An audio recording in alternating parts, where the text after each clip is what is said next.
क्या हाल चाल है साथियों?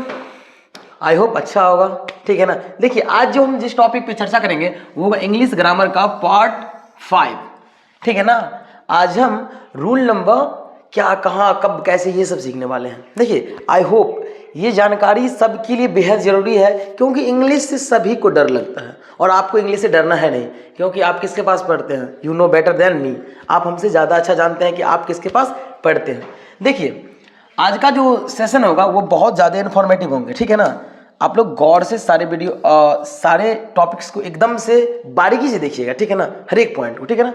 देखिए दोस्तों, कल हम जिस टॉपिक पे चर्चा किए थे वो था क्या, सेंटेंस में अगर क्या से शुरू हो, ठीक है ना। क्या से यानी कि इंट्रोगेटिव भी पढ़ाए थे और नहीं वाला भी पढ़ाए थे, नेगेटिव सेंटेंस भी पढ़ाए थे। आज हम पढ़ाएंगे आपको अगर कर्ता के बाद, अगर कर्ता के बाद क्या, कहाँ, कब, कैसे, क्यों का प्रयोग हो तो, ठीक है ना। एक में क्या, कहाँ, कब, कैसे का अंग्रेजी अनुवाद, ठीक है ना, और दूसरा जो होगा वो होगा आपका सहायक क्रिया, जिसे बोलते हैं अंग्रेजी में हेल्पिंग वर्ब, ठीक है ना। अब सबसे पहले ये जानने लिए आपके लिए बहुत ज़्यादा बेहद जरूरी होगा कि सर क्या, कहाँ, कब, कैसे का अंग्रेजी अनुवाद क्या होता है। देखो बाबू, तो क्या का होता है, ठीक है, गौर से देखना, क्या का होता है व्हाट, ठीक है ना। कहाँ का होता है वेयर, ठीक है ना। कब का होता है व्हेन, आप लोग आराम से नोट करते रहिएगा। व्हेन, कैसे का होता है, ठीक है ना, हाउ, समझ में आया। और क्यों का होता है व्हाई, जल्दी से नोट कर लीजिए, बैक में देखते हैं। देखिए बाबू, तो एक में है क्या, कहाँ, कब, कैसे, क्यों का अंग्रेजी अनुवाद, और दूसरा है आपका सहायक क्रिया यानी कि हेल्पिंग वर्ब डू और डज, ठीक है ना। और तीसरा है आपका कर्ता, तीसरा क्या है बाबू, करता है। और चौथा है आपका नॉट नेवर। अगर सेंटेंस में नहीं लगा है तो हम नॉट का इस्तेमाल करेंगे, अगर कभी नहीं लगा है तो हम नेवर का इस्तेमाल करेंगे, ओके। पांचवा है बाबू आपका V1।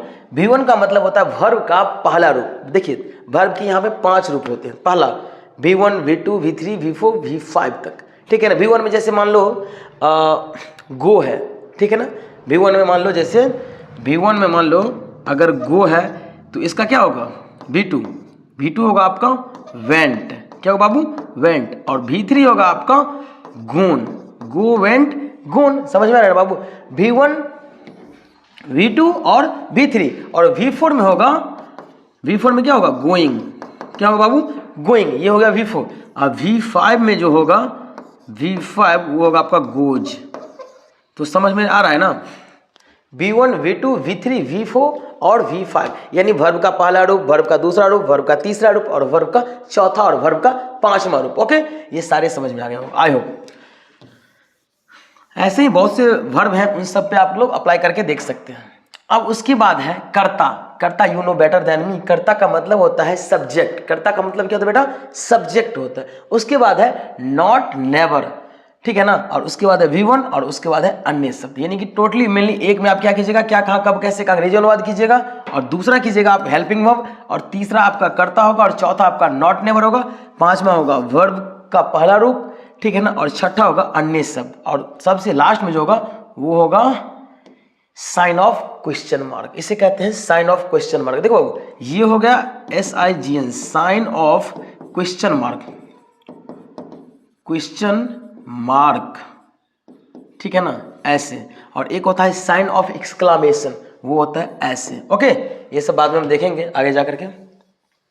चलिए अब हम सेंटेंस की ओर आगे बढ़ते हैं। देखिए जैसे बाबू, तुम दुकान से, पहला सेंटेंस देखेंगे, तुम दुकान से क्या खरीदते हो। तो सबसे पहले क्या है, क्या, कहाँ, कब, कैसे का अंग्रेजी अनुवाद। तो क्या का क्या होगा, क्या का होगा व्हाट, क्या होगा व्हाट, हो गया कंप्लीट। दूसरा सहायक क्रिया डू या डज। तो तुम के साथ क्या लगेगा, ठीक है ना, तुम के साथ लगेगा डू, तो व्हाट डू। थर्ड में है आपका कर्ता, यहाँ पे कर्ता में कर्ता क्या है तुम, तो what do you, what do you. क्या है उसके बाद, कर्ता के बाद है नॉट नेवर। सेंटेंस में तो नॉट नेवर लगा ही नहीं है। चलिए व्हाट डू यू, उसके बाद क्या होगा वर्ब का पहला रूप, तो buy, BUY, not a by. बहुत से बच्चे बाय का स्पेलिंग ऐसे लिखते हैं, बाय नहीं बाबू, बाय का मतलब द्वारा हो गया, ठीक है ना। एक बाय जो होता है, जो हम लोग को तो बाय बाय, टाटा, बाय बाय, ये बाय ये हो गया, समझ में आ रहा है ना बाबू। ये अलग अलग बाय है और ये बाय ये अलग है। सब अपने अपने में क्या है, अपने अपने जगह पे फिट है, बशर्ते सबका इस्तेमाल अलग अलग जगह पे होगा, ठीक है ना।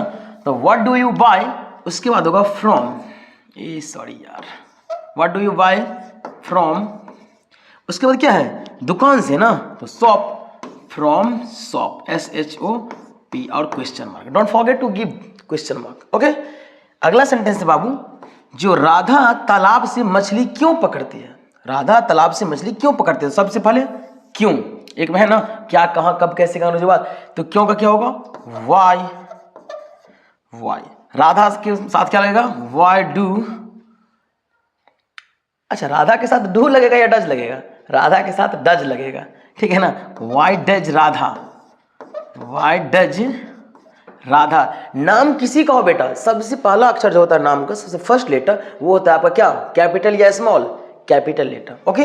तो वाई डज राधा, उसके बाद क्या है, उसके बाद है आपका कर्ता, कंप्लीट कर चुके हैं, नॉट नेवर नहीं है तो V1, तो पकड़ना का होता है कैच, CATCH, इसमें SAS नहीं लगेगा क्योंकि V1 है, वर्ब का पहला रूप। उसके बाद क्या है, मछली, तो मछली का होता है बाबू फिश, FISH, फिश, कहाँ से, तालाब से ना, तो from pond, POND, pond, pond का मतलब होता है तालाब, ठीक है ना।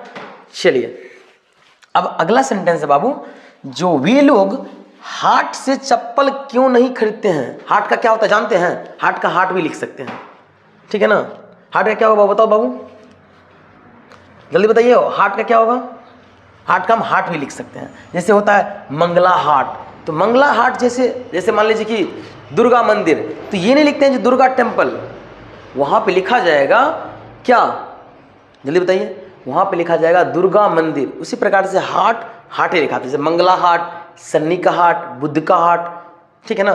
चलिए तो यहाँ पे हम सबसे पहले क्यों का अंग्रेजी लिखेंगे, क्या होगा, वाई, वे लोग के साथ क्या लगेंगे, डू, वाई डू, उसके बाद सब्जेक्ट हो गया आपका वे लोग, तो वाई डू दी, ठीक है ना। उसके बाद है आपका V1 यानी buy, BUY buy, sleeper SLEEPER,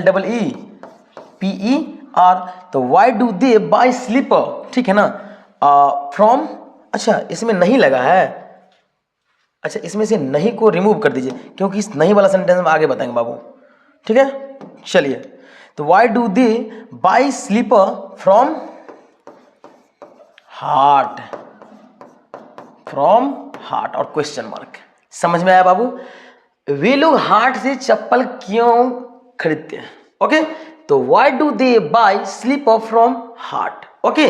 देखिए यहाँ पे आपके मन में चलेगा सर यहाँ पे तो डज लगता है, लेकिन डज नहीं लगेगा, ठीक है ना, दे के साथ डू का इस्तेमाल होगा, ठीक है ना।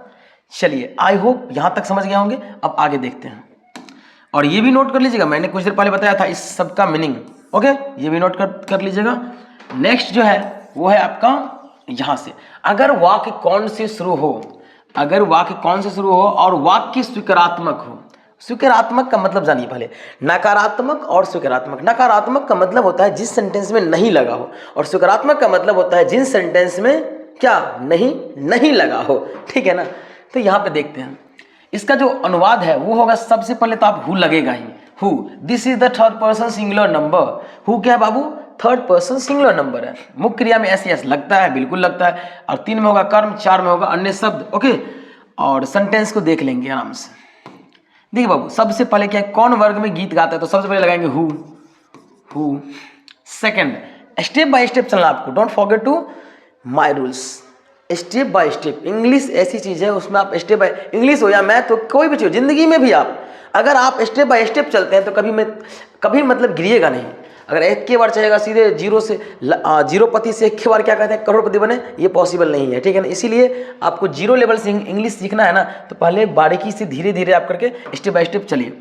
कौन वर्ग में गीत गाता है, तो हु, उसके बाद क्या है SAS, किस में, मुख्य क्रिया यानी कि गाता, who sings, SINGS, who sings और सॉन्ग, गीत गाता है ना, हु सिंग्स और सॉन्ग, क्लास में इन अदर वर्ड में क्या होगा, in the class, in the class, CLASS, in the class, who sings और song in the class, okay Babu.